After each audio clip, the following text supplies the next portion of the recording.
Very quickly, I want to suggest certain views I have on the idea of where mankind is. And I'm going to talk about a certain type of person, a certain type of human being who this human being has chosen to let go of everything to discover the answer to the final question. Sometimes we get answers to our existential questions, but we don't take them because they're inconvenient. I want to talk about the right and wrong of humanity, and what that means is, like, if we took a snapshot of the morality, of the morals and ethics of each country right now, where would we be in that statistic? Would that be a statistic, or would it just be a horrific scene? You see, regardless of the right and wrong which you are struggling against or with or whatever, or causing, that is a separate thing than the efficiency of your action for humanity. What does that mean? That means from the moment you're born, your actions shouldn't be ruining our healthy planetary systems, but should be evolving them.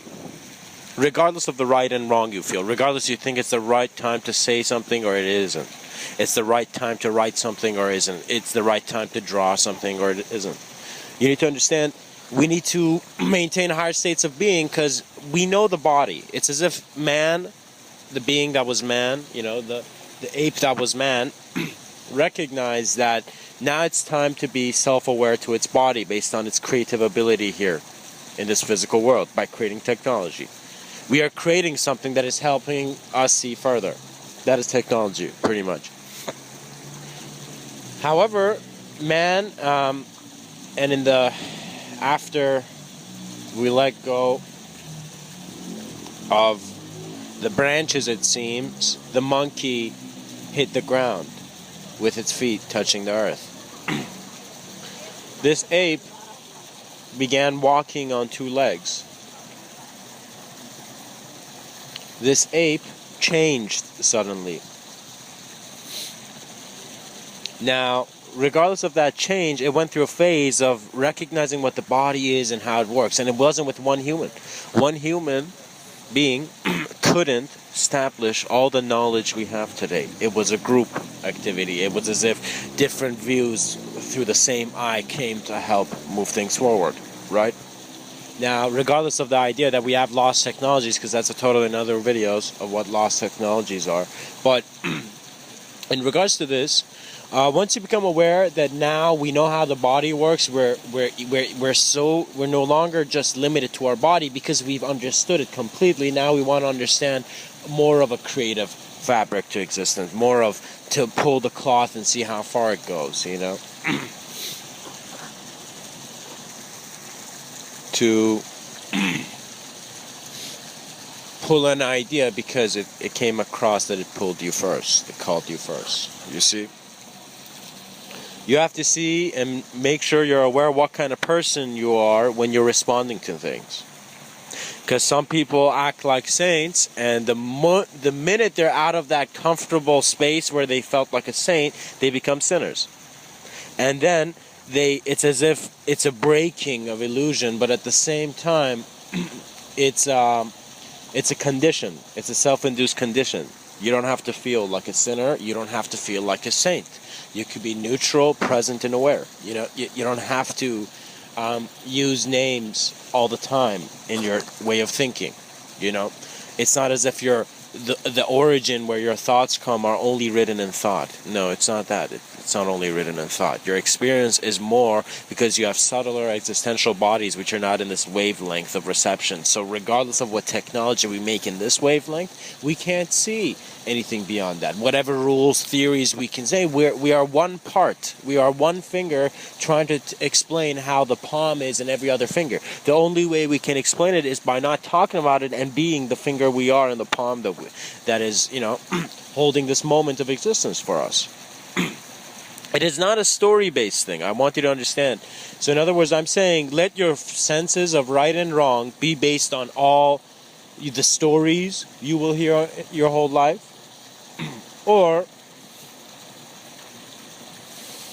your own experience, which is becoming an efficient, constructive gift for mankind. For example, my page on YouTube is called Mr.Within's Gift. This is my gift. This is the vision I have now, which I feel needs to be shared. So we share the same eyes. So we walk comfortably through our wakefulness from our sleeps. You see, it's funny talking about sleep. There are bedtime stories. There are stories that come to tuck us in. We have parents, we have grandparents, or we have YouTube. I don't know. YouTube has audiobooks I listen to before going to sleep, actually. So, whether it's your grandmother or your mother or your YouTube, I guess, regardless of that.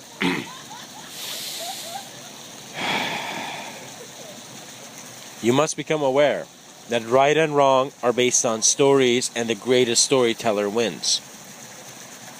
And there will always be new storytellers. We haven't just been being told stories from our childhood. Everything is a story. We are told stories from the beginning. We are judging and solidifying our experience in the label of the word that means, for example, love. How can you label the word love? It's silent. It's a silent union. It's very interesting for me. But there are different types of love. Thank God there's some guy named Alan Watts who came and talked about the spectrums of love. Different types of love, how it's the animal's itch that is being cured, but at the same time, outside of your hormonal imbalance, your vision is in a cycle of desire, that you're constantly wanting something. It's as if there's this random wheel, it's as if there's this random version of you or voice in the back of your mind that is suggesting, hey man, go do this, let's go do the desire. We're not wasting time here. Let's go to the desire. I found that this talk is going to get slightly serious and more into my reality. So if the transition is too much and if you think I'm talking nonsense, either intend to listen completely to the end when I'm connecting the dots, and I'm finishing the walk, or just stop listening to this and forget all the ideas you heard in the past however minutes you've been listening to me.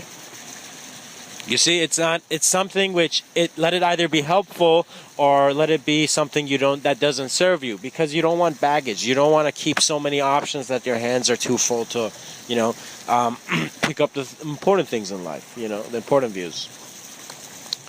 Therefore, to continue,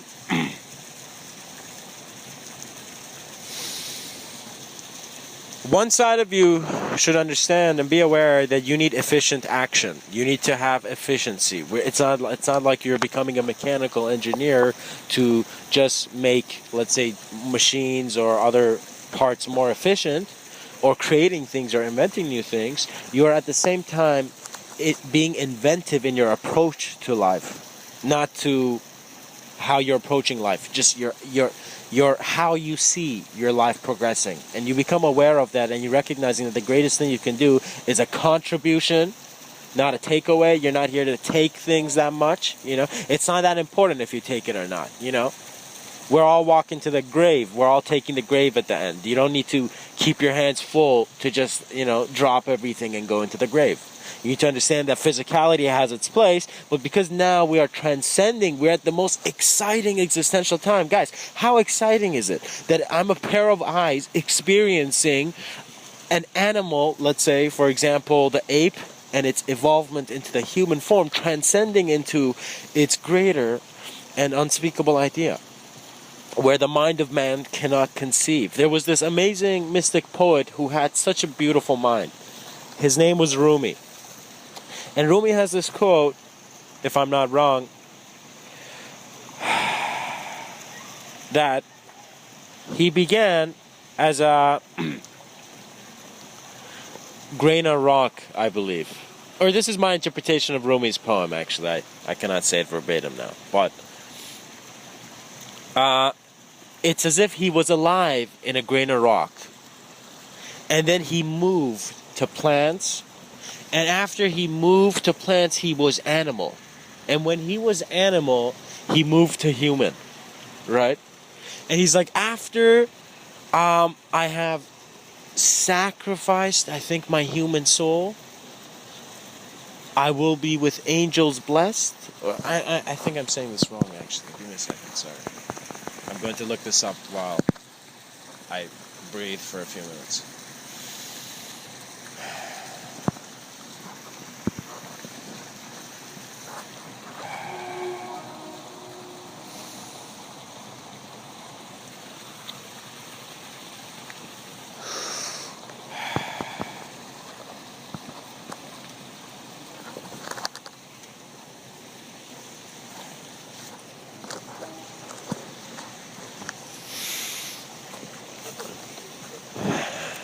I cannot find the poem, but I can say that the whole point of that poem, which I will share in the description below to give you the accurate poem, is that man's conception and his awareness did not just exist suddenly in the body of man. You have been aware of the evolution that you have been. We have the awareness, the consciousness, the existential consciousness, which I cannot say a single word of, only tell you to go experience it.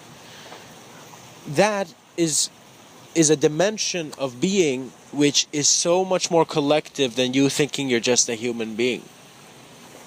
You're not just a human being, you're an experience. Just like how the trees are an experience when you see them or touch them. How everything is an experience. Therefore, go seek the experiencer. Go seek the experiencer. If everything is an experience. If you're just some wakefulness that is up until it, lies into the grave,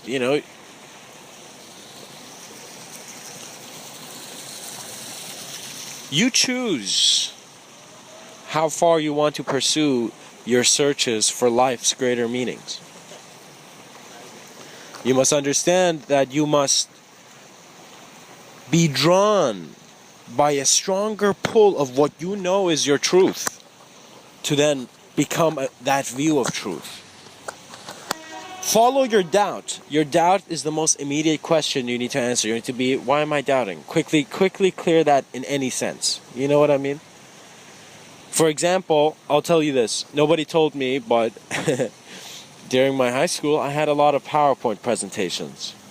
But I was never, given lectures on how to give a presentation. I just saw good ones. I never understood how you give a good speech. How do you give a good speech? I didn't understand that as a kid. So I would delay and I would be humorous because my actions were opposite. And I realized surprise is humor, and humor is a better feeling, so the teacher is going to give me a better grade, for example, regardless of my presentation. But to continue on, there was nothing. I looked up some speeches. I heard Arnold Schwarzenegger's, 6 rules speech, I believe. And I'll actually put a link to that too, as well. Seems like I'm putting a lot of links today. And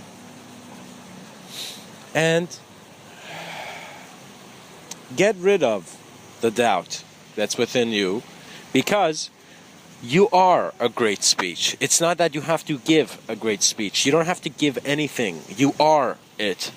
Understand this and your life will be easier. In other words, you don't have to do something in a condition which you create for yourself to have. You see, I find my words to be reflective because I conceptually shift the values of the verb and the noun. I try to communicate that our understanding of ourselves begins with not having an inaccurate impression of what we are. The pinky finger cannot know using only the measurement of the finger, the whole system. It can be it, and it is it. In other words, before time and space came to create certain settings in your stories, in your vision, you were existence. You were here. You were present for the core of you that stands here, standing with everything else. You realize there is no general, there is no army, there is just presence. There is the idea presence as well. You see, who was a general back in the day? Someone who mentally was strong as much as he was physically strong. For example, you see the movie Gladiator. That is a man with mental strength, where they killed his family and he still behaves like that. He holds his composure. A man who has killed another man, I'm talking about in regards to the movie Gladiator, you realize that character knew detachment because he was detaching heads all day. But when his wife and daughter left, he became sensitive to just destroy the person who took that away. Do you know what I mean? Not to why the killing someone else wasn't that valuable. Do you know what I mean?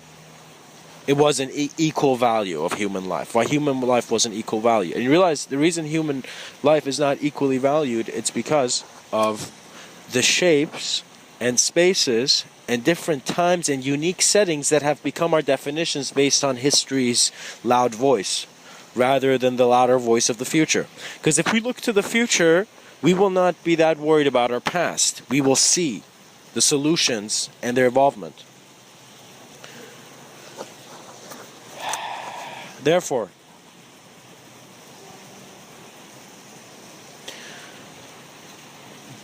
I want to definitely do a talk on dimensions and on my views of space and time, and if our existence is multidimensional, or are we just, a broken idea, or what are we? I will go over these, because these are things I want my voice to communicate.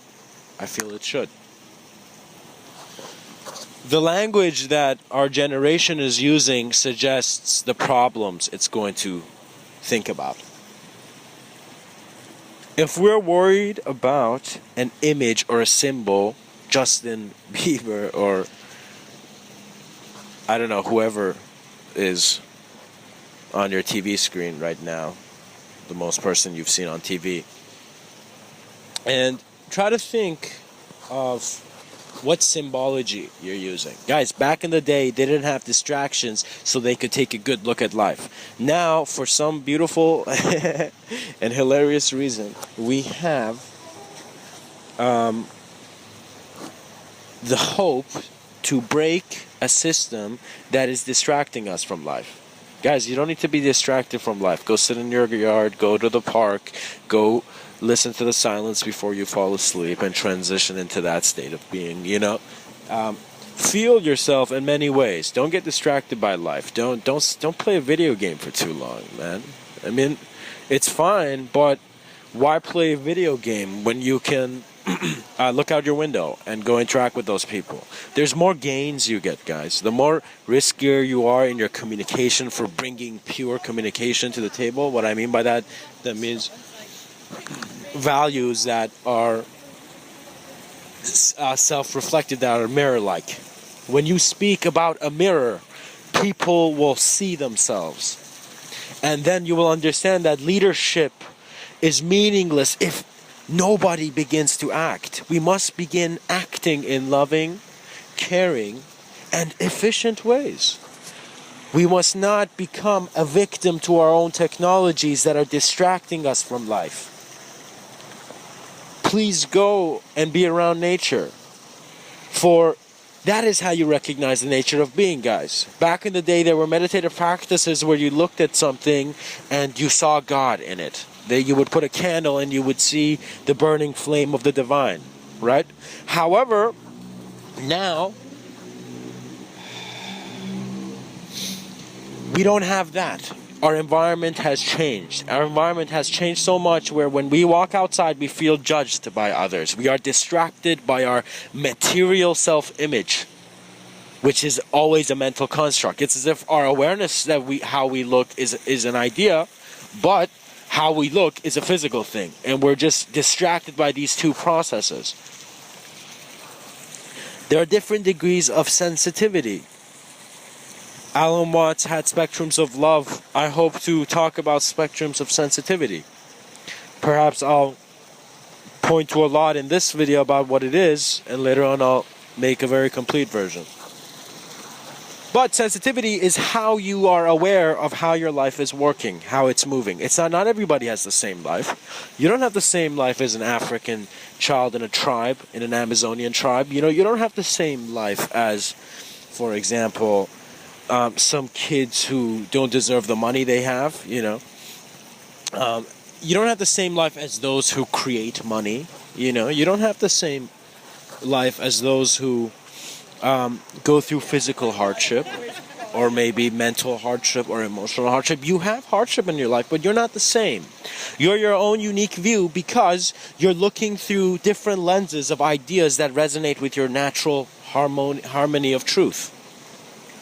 So sensitivity is based on the clarity you can have when honesty comes in. Guys, the reason you shouldn't lie is because it creates mental clutter and it distorts the real image of you.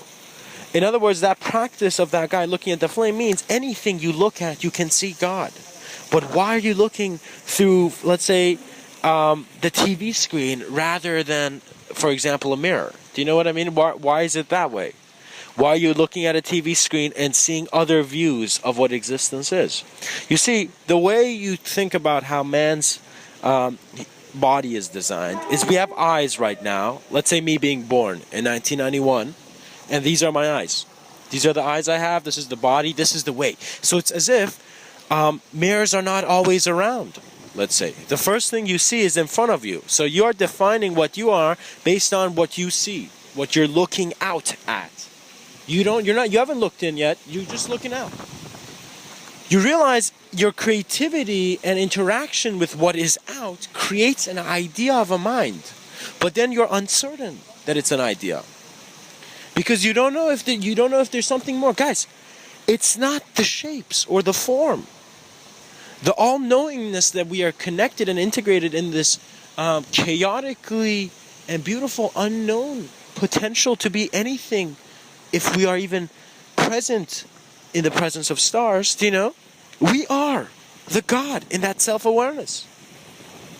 In other words, you look at a mirror, the mirror shows you, that's you. That is one level of sensitivity. Eventually, it reaches a point where you look at everything. You see that existential connection that cannot be named, but it's here and now. Find that presence you had before you received very heavy and solid definitions and molds of what time and space is.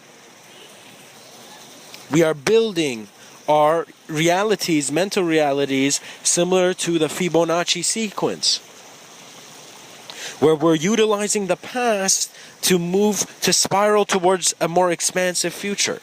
It's as if the intention we have to evolve has been forgotten by existence, by us, by humanity. Guys, it's beautiful. I have had revelations, personal revelations, ideas which have just gone at such a momentum where they've opened insight, We will integrate to then discover our collective consciousness, transcendental as well. In other words, similar to how human beings can get enlightened, collectives can get enlightened as well. Any separation can become the duality of its consideration. Unity of its consideration. The duality, that other sentence also is valid, I guess. But unity of its consideration. You see, you're not here searching for a heaven that is hiding. You're not here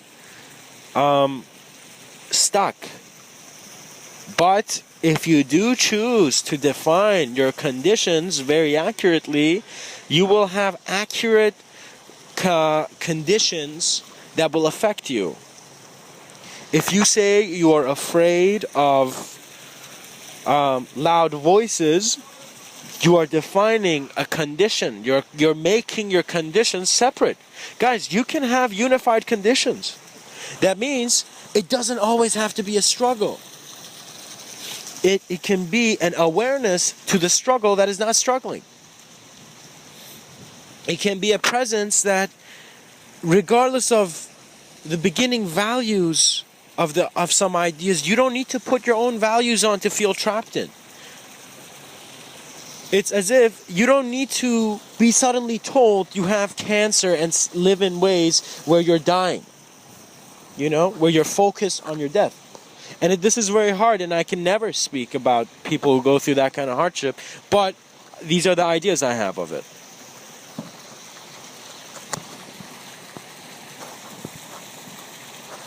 Love is a beautiful and unknown pull. You go with it. You tune into it, you feel it, and you process yourself. And many times when people have worked with their intuition, other systems and solidified structures or other beliefs have challenged the one who's changing from that belief. There are some scientists who believe that if they speak of another personal insight that is more than what science can handle, they will be thrown away. We are social creatures. We are guided by the influences of society and what is even social activity. Freedom is beyond social activity. Freedom is beyond political activity. Freedom is beyond physical activity. Freedom is beyond non-physical activity. That is the range. That is the atmosphere. That is how high you should be in the sky. You should be close to the atmosphere changing into the unknown nothingness. Literally, our process of transcendence is similar to how we elevate ourselves outside of our atmosphere to find ourselves unbreathable.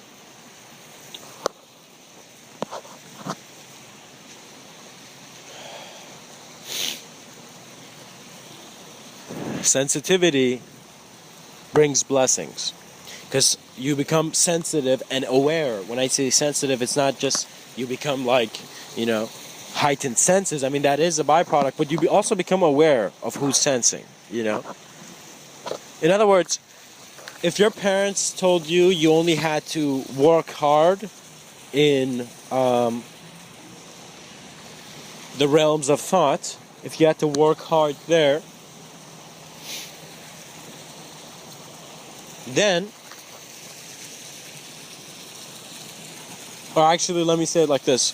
If you had to work hard, you understood the value of externally working hard to getting what you want, you need to also understand, you need to work hard mentally as well, inwardly as well. It's as if your steps don't need to be just, outside, you need to take inward steps as well.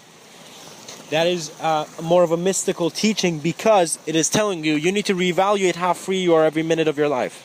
You need to reevaluate every condition. You need to see if it needs to be there or not. Not that you have to, guys. I'm not making this something which is hard and it creates stagnancy. I am suggesting that if you are embraced by your own stillness and silence and the flow of your intuition to do the action, then you become a very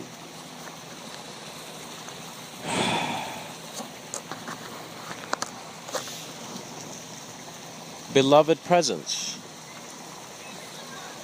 Guys, you know that feeling you get from, let's say, your parents or your friends or your lover or whatever, just loving you, having comfort, having that comfort, similar to how children feel, because it doesn't matter the mistake the child makes, it's comfortable, you know that view? That changes for a lot of people, but guys, imagine that change from the parents being no longer parents. Guys, life can be happy with you. You can feel happiness around you. You can feel elevation. You can be thrown in the worst condition only to recognize you were always free from it. It's as if there's a existential playfulness which I have not seen in anyone else in front of me except children. So I guess I'm a grown child or something. However, it's very important to see that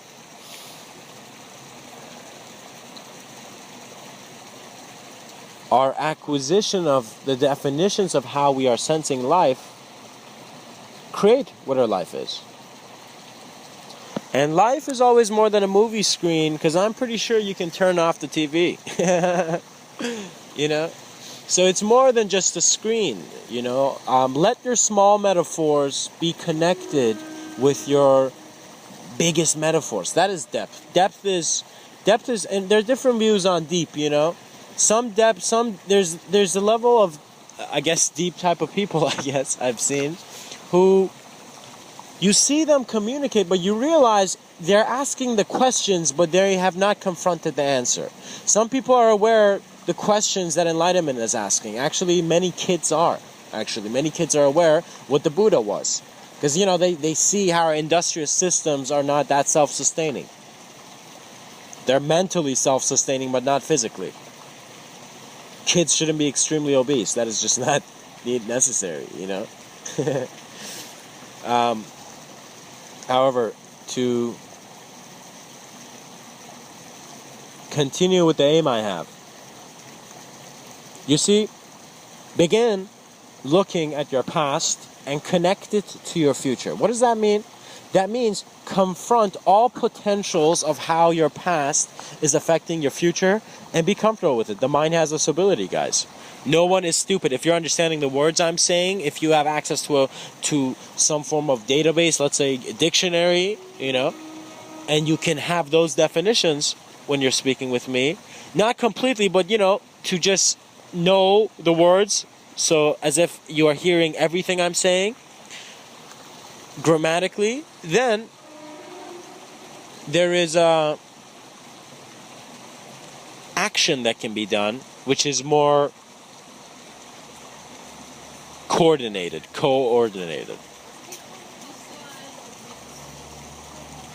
You see, you need the silence to speak. And always respect the silence, guys.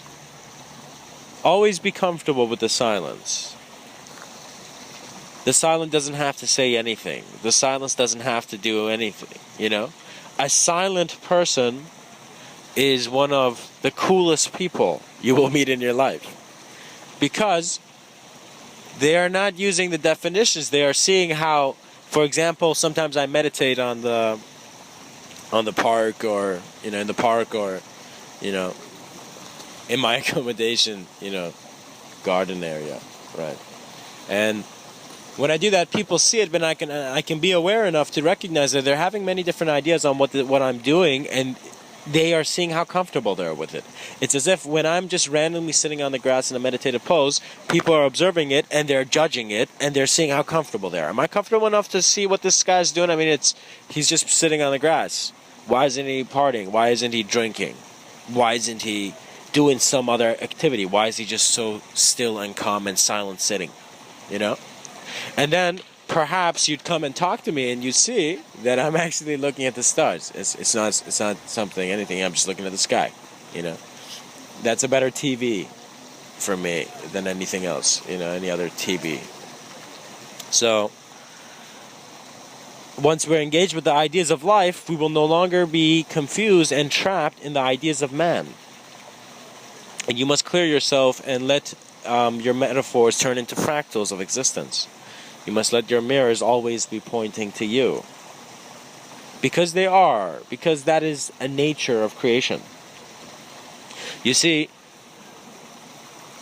we are at a beautiful point. We are at a transition stage. Anyone who is alive, anyone who will hear my voice until it's alive in the ears of men, you must be aware and enjoy your evolutionary process. There is no voice that is telling the next generation how the last generation lived. We must create those voices. We must create those presences in history. I must be able to leave something here for other humans to be aware of the things I was aware of. To tell people of the creative potential that we have. Of the infinity that we are. Of the non-existence that always danced with existence because they were defined by each other's eyes. I am not afraid to talk about depth, guys. I'm not afraid to talk about anything, actually. I don't care what I talk about. I could talk about the most ridiculous thing. But the reason I push it and I go that far, because it needs to be talked about. Because I don't need to hear someone reciting a soap opera episode in front of me with another person when I can see that there are bigger ideas that we can talk about. People are ambitious creatures. All human beings are able. Regardless of whatever limitation you have, you are able to be aware of the limitless. Regardless of whatever limitation you have. Regardless if you're a slave to your own mind, or you're trapped in an image that was never yours, or you're wherever you are. You are able to become aware of your limitlessness. You are able to experience eternity as much as you're able to experience non-eternity. The temporal. You choose what kind of a walk you have in a park. And when I say walk in the park, you begin at the beginning of the park, which is your birth, and the end, which is your death. You're on a walk. How much are you enjoying your walk? How much do you like the things that you're seeing? How much is there a knowing in you that something is wrong and you let it pass because others are saying it's right? You must let your heart and your being speak. If you're a human being who wants to communicate, who wants to not just listen to speeches, but communicate a better world, you must confront yourself to the point that you have no opinion of yourself. And only a selfless man will become the transparent presence of his cause. You're no longer fighting for anything. You're no longer the fight. You're no longer a fighter. You're life. And that one word was the only word that could capture every other definition, every other element of existence. Life. And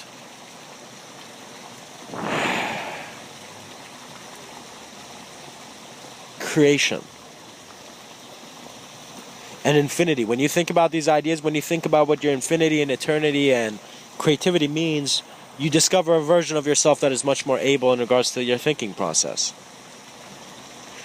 Life is a valuable melody to hear. Do not walk down this park and not see the birds that are chirping on the trees. Do not walk in the park with a blindfold because it's the most recent blindfold that was on store. It's the new iPhone 6 blindfold. Blindfold. It's the new distraction blindfold. You must let any incapable versions and ideas of yourself to fade in an instant.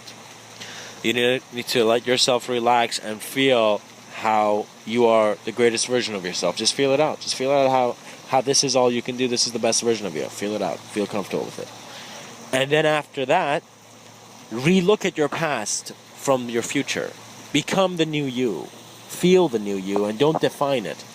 Understand that if you define yourself as a rich asshole, then you'd be a rich asshole. If you define yourself as a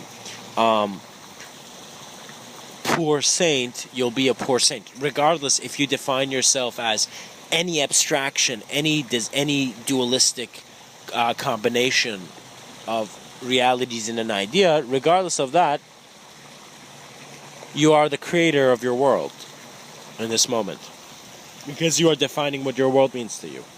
And self-awareness to existence is important, especially from our generation. If I am alive and if I have a voice, I'm going to suggest this. And hopefully everyone who hears me will be aware of themselves self-reflectively, both mentally and, in other categories that one creates for oneself. We are free beings if we are not mentally chained to ideas we feel we are. We are not slaves. We are multidimensional co-creators. And if that doesn't mean anything, that's good, because it's not supposed to mean something in regards to ideas and words. It's an experience. The peak of your experience will never be something that you have captured in regards to your vision before. you will experience novelty in this life, and you are every moment. When you're able to fully and quietly and silently and gracefully and gratefully receive the silence of the next moment, then you deserve all the noise. Then you are comfortable with hearing everything. If before I go into a class, I respect the silence that is present, and I am aware of that level of silence, and then I go into the class, I am not just hearing the teacher's voice, I am hearing every other voice present. The way you communicate with the ideas of what your senses are suggests how well your senses work. If you think you can't see, if you think you're blind, if you think you're whatever, there's also mental blindness, whatever, if you feel that, then you don't need to be that inhibited. You don't need to take it that hard, man. Relax, buddy. Don't think that you are the person to blame for the worst condition you've lived, and don't think that you're not the person to blame when you have that worst condition. Be slightly neutral when it comes to judging yourself, and be playful. In other words, if someone comes and calls you a loser or something, or be chill, just receive it without any value. And what that means is that there was this very beautiful, I think it was a Chinese proverb, I'm not really sure, but it's like, or maybe it's from the Tao Te Ching, and it says, don't take, no, let's say, loss or anything, and don't take no praise. Don't take it. Don't receive it. In other words, if people come up to you, and let's say let's go with that loser example. If someone comes up to you and says, "You're a fucking loser, man. You don't deserve to live." Let's say someone says something like that, the worst thing you can say to someone, right? You choose how you take it. You choose the value you give. So, based on the Tao Te Ching, you don't judge it. You're like, "Okay, man. Thanks for the feedback." That's all you say, And you realize something different happens. It's as if you've dodged the bullet. You've dodged the condition that the action was suggesting you are in. Then, let's say, the next day, that same person understands what he said was, stupid, and what you said was hilarious, so he runs back to you. And when he runs back to you, he says, "Oh my God, man, you have won life. You have won." Let's say Mitch Herberg was that guy, because that now, after the person has said, "You have won," what has come to pass is simply another valuation, mental evaluation given to you. Literally, someone's coming up with a piece of paper and saying, "You are, let's say, a winner," right? Don't take it.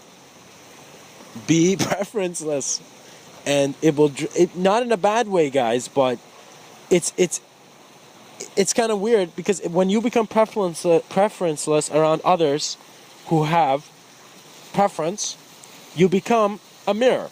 You become literally a clear view for them.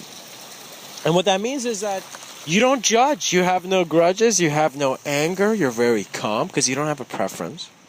But you are capable of taking immediate action if necessary, if the physical foundation of you is being discarded in any way or dishonored, It doesn't mean you should,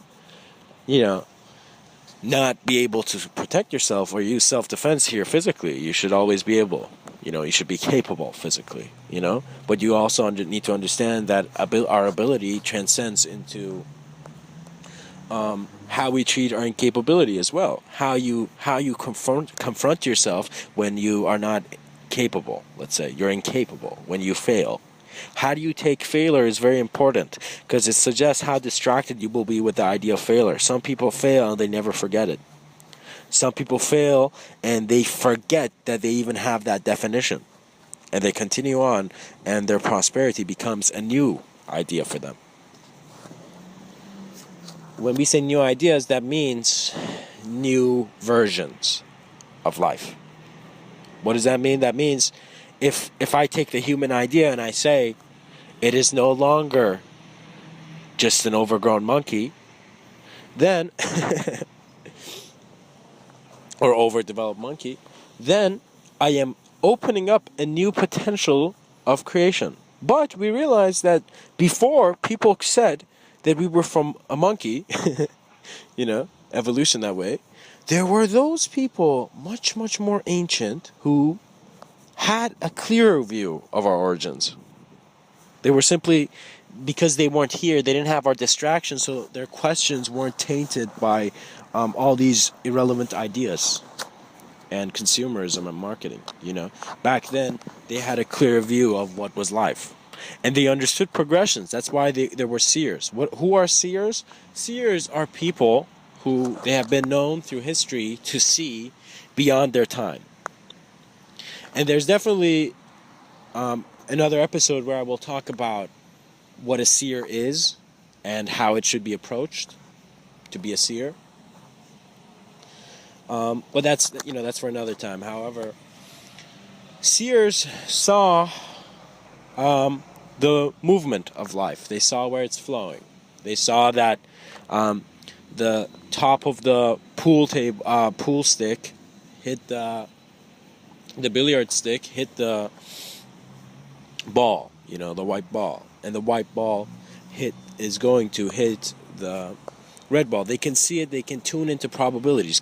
But guys, this is really different to explain because probability is based on measurement, and when you're in a measureless state, when you're in an infinite state, it becomes a conception of potential. What does that mean? That means you see much further, but you're seeing many different potentials because everything can change it. In other words, before, for example, me coming to BCU, a couple months ago, I had this thought, I had this intuition, this knowing. It's as if I was going for a walk and I just stopped, and I knew I was going to be living next year in the UK. I just knew. I didn't know how, And then, guess what? Life throws at me, a mechanical engineering program, which was the most interesting thing that I can engage in regards to school. So, your intuition does speak to you. And the more sensitive you become, the more capable you become of working with your own knowing. And if you don't judge your knowing, it works fine. If you judge your knowing, then oh my God, you're not psychic, you're not intuitive, you're not sensitive, you're nothing. You're just the judge's voice, and you're crushing no longer, not crushing, you're not using your hammer on the podium, you are breaking another. Judgment is really important. Judgment is simply mental dissolution. If you go up to a kid and you suddenly tell him this is not your life, the kid would freak out, right? Some kids would freak out. Some kids might be, I know, no, sure. But outside of that, it's your sensitivity to life that suggests how sensitively life is going to listen to you. In other words, if you're walking by and you suddenly get this feeling to turn right, and then you see, for example, some unnecessary trash around birds or something, and you take that trash away, you realize that action leads to a sense of abundance that you may deserve. In other words, the more good things to do, the more reasons life has to do good things back. And when I say good, it's not like to help someone,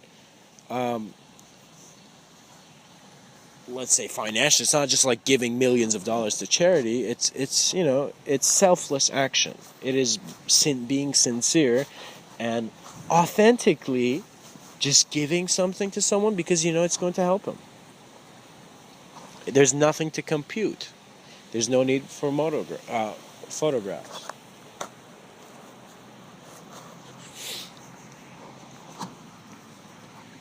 I hope this has been helpful.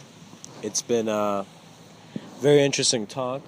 In this talk, I've came across many things, but I'll be honest, there were some things I just couldn't point at because I didn't have the words for. But, you know, life is always a beautiful view. And that same view can be found,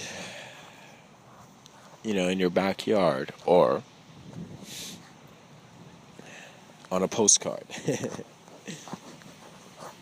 All right. Thank you. Much blessings and have a great day.